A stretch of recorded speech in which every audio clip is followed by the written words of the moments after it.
اللهم صل على سيدنا ومولانا محمد وعلى سيدنا علي وسيدتنا فاطمة وسيدتنا زينب وسيدنا حسن وسيدنا حسين.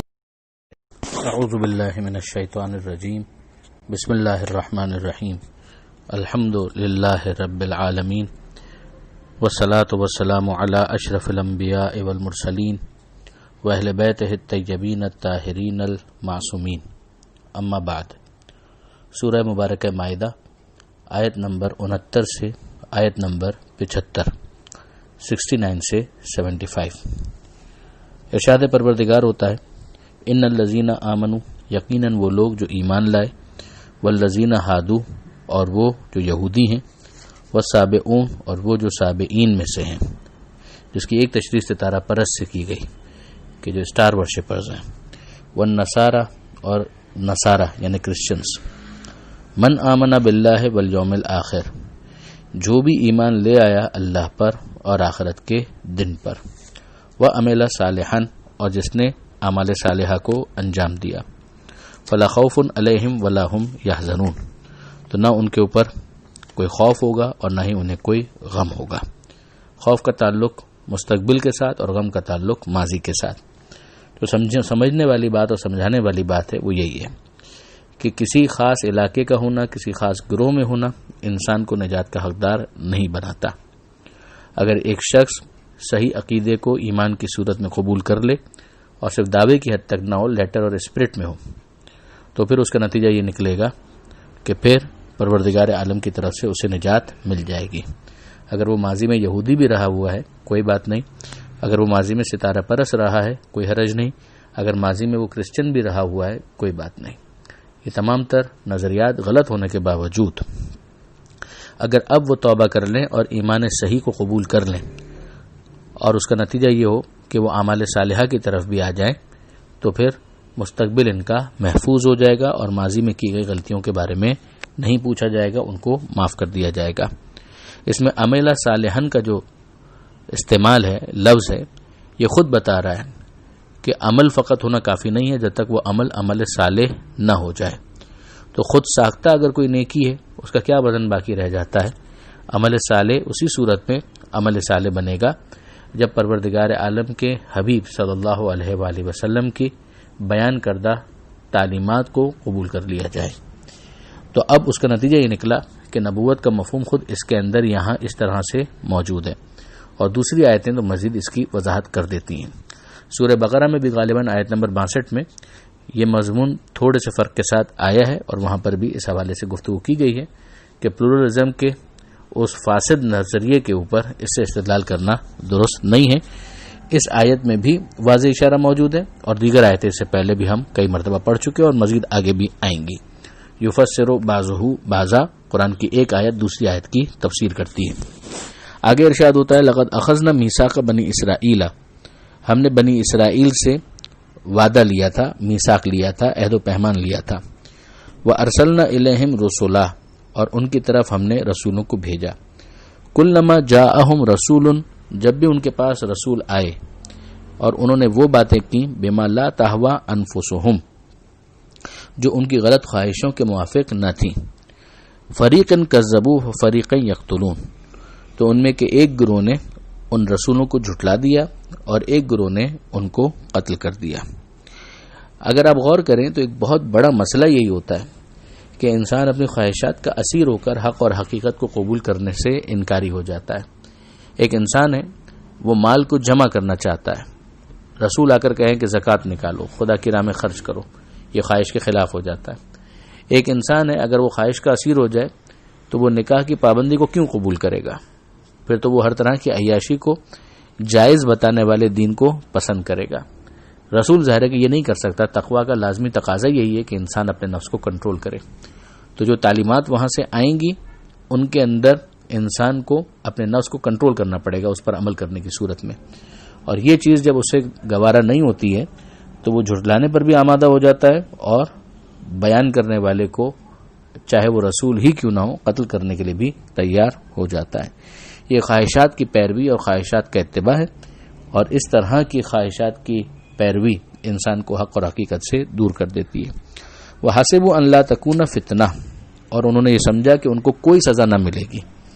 اب ظاہر ہے کہ عیسائیوں کے جو مختلف باطل عقائد ہیں کہ وہ اللہ کے لاڈلے ہیں، یہودیوں کا یہ نظریہ، عیسائیوں کا یہ نظریہ کہ اللہ کے چہیتے ہیں، اللہ کے بیٹے ہیں، تو پھر ظاہر ہے کہ انہوں نے یہ سمجھ لیا کہ انہیں کوئی سزا نہیں ملے گی۔ تو نتیجہ کیا نکلا؟ فَعَمُوا وَصَمُّوا، تو وہ اندھے اور بہرے ہو گئے۔ پھر اس کے بعد وہ کیوں سنجیدہ توجہ کریں گے اس پیغام پر کہ جو نبی لے کر آ رہا ہے، جبکہ انہوں نے یہ سمجھ لیا ہے کہ ہم کچھ بھی کریں ہمیں تو معاف کر دیا جائے گا، ہمیں تو بخش دیا جائے گا۔ ثم تاب اللہ علیہم، پھر اللہ نے انہیں معاف کیا، یعنی ظاہر ہے کہ انہوں نے اپنے آپ کو امپروو کیا، توبہ کی، تو اللہ نے ان کو معاف کر دیا۔ ثم عموا وصموا کثیر منہم، پھر اس کے بعد ان کی ایک بڑی تعداد ہے کہ جو اندھے اور بہرے ہو گئے، یعنی وہ اپنی اس پرانی روش کے اوپر چلے گئے۔ واللہ بصیر بما یعملون، اور اللہ ان کا خوب دیکھنے والا ہے، یعنی اللہ سے کچھ پوشیدہ نہیں ہے۔ ارشاد ہوتا ہے لقد کفر الذین قالوا، یقیناً کافر ہو گئے وہ لوگ جنہوں نے یہ کہا ان اللہ هو المسیح ابن مریم، کہ اللہ ہی مسیح ابن مریم ہے، یعنی عیسیٰ علیہ السلام کو انہوں نے اللہ کہہ دیا۔ اللہ کے ساتھ متحد جاننا، اللہ کا بیٹا سمجھنا، یہ سارے فاسد عقائد ہیں۔ تو یہاں پر ارشاد ہو رہا ہے کہ انہوں نے یقیناً کفر اختیار کیا ہے جو انہوں نے یہ کہا کہ مسیح ابن مریم جو ہے وہ اللہ ہیں۔ وقال المسیح، جبکہ مسیح کا جملہ یہ تھا، عیسیٰ علیہ السلام یہ کہا کرتے تھے، ان کا پیغام یہ تھا کہ یا بنی اسرائیل، اے بنی اسرائیل، اعبدوا اللہ، عبادت کرو اللہ کی، ربی و ربکم، وہی اللہ کے جو میرا بھی رب ہے اور تمہارا بھی رب ہے۔ وہ عالمین کا رب ہے، جب عالمین کا رب ہے تو میرا بھی ہے، تمہارا بھی ہے۔ انہ من یشرک باللہ فقد حرم اللہ علیہ الجنہ، یقیناً جس نے اللہ کے ساتھ کسی کو شریک قرار دیا تو اللہ نے اس کے لیے جنت کو حرام قرار دیا ہے۔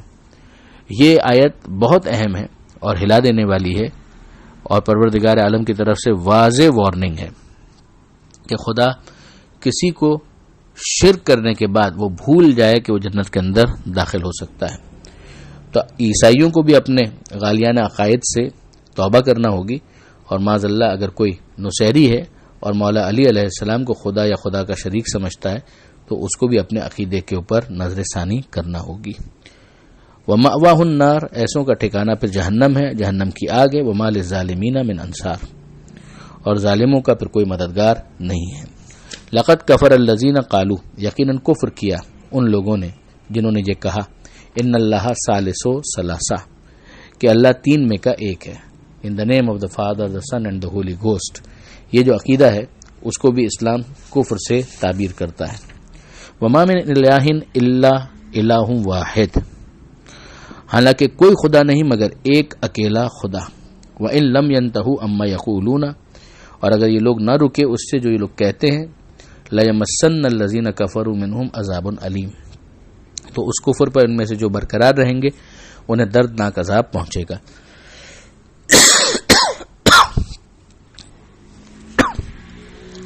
افلا یتوبون الی اللہ ویستغفرونہ، تو کیوں نہیں یہ توبہ کرتے اللہ کی بارگاہ میں اور اس سے معافی مانگتے ہیں، انہیں دعوت دی جا رہی ہے۔ ان آیتوں سے بھی اگر آپ اندازہ کریں تو صفحے پر موجود جو پہلی آیت ہے اس کی تشریح ہو جاتی ہے کہ بہت سے افراد جو وحدت ادیان کے تصور کو لے آتے ہیں کہ اگر بس اللہ کو مان لیا اور قیامت کو مان لیا تو کافی ہے، چاہے پھر ٹرینٹی کا عقیدہ عیسائیوں کا ہو وہ بھی قابل قبول ہے، اور اس آخری رسول کو بھی نہ مانا جائے تو بھی وہ قابل قبول ہے۔ کہاں سے قابل قبول ہے؟ یہ تمام آیتیں جو ساتھ ہی ساتھ موجود ہیں ان کو کیسے اگنور کیا جا سکتا ہے؟ پروردگار واضح طور پر کہتا ہے تو کیوں نہیں یہ توبہ کرتے اللہ کی بارگاہ میں اور اس سے معافی مانگتے۔ واللہ غفور الرحیم، اللہ غفور بھی ہے اور رحیم بھی ہے۔ اب جو آخری آیت ہے اس صفحے پر، اس آیت میں پروردگار عالم نے عیسیٰ علیہ السلام کے بارے میں اور ان کی والدہ محترمہ جناب مریم سلام اللہ علیہا کے بارے میں جو اسلام کی تعلیم ہے، جو قرآن کا پیغام ہے، اس کو بیان کیا کہ مل مسیح ابن مریم الا رسول، مریم کے بیٹے مسیح صرف اور صرف اللہ کے رسول ہیں۔ قد خلت من قبلہ الرسول، ان سے پہلے بھی رسول گزر چکے ہیں۔ وہ امہ صدیقہ، اور ان کی ماں جناب مریم سلام اللہ علیہا صدیقہ تھیں، یعنی راست باز خاتون تھیں۔ کانا یاکلان الطعام، یہ دونوں کے دونوں کھانا کھایا کرتے تھے، یعنی خدا کھانا نہیں کھاتا ہے، خدا کا بیٹا بھی اگر ہو تو کھانا کہاں سے کھائے گا؟ نہ خدا کا بیٹا ہو سکتا ہے، نہ اس کے یہ اوصاف ہوتے ہیں۔ انظر، ذرا دیکھو، کیف نبین لہم الآیات، ہم کیسے ان کے لیے اپنی آیتوں کو بیان کرتے ہیں۔ ثم انظر، اور اس کے بعد دیکھو، انا یؤفکون، یہ لوگ کس طرح سے منحرف ہوتے ہیں۔ یہ بالکل ایک صحیح عقیدہ جو عیسیٰ علیہ السلام کے بارے میں اس کو یہاں پر بتا دیا گیا۔ یہ بھی بتا دیا گیا کہ یہود کے جو خیالات تھے معاذ اللہ جناب مریم کے حوالے سے جو وہ الزام لگایا کرتے تھے ان کی پاک دامنی پر، اور جناب عیسیٰ علیہ السلام کی طیب ولادت کے خلاف تھے، وہ بھی غلط ہے۔ اور عیسائیوں کے جو خیالات ان کے بارے میں الوہیت کے ہیں وہ بھی خلاف واقع ہیں۔ کھانا کھاتے تھے، اس کا مطلب یہ ہے کہ بشر تھے، خدا نہ تھے، اس لیے کہ دوسرے انبیاء کے بارے میں بھی کفار اور مشرکین کا یہی قول قرآن میں درج ہے کہ یہ تو بشر ہیں، یاکل الطعام، کھانا کھاتا ہے۔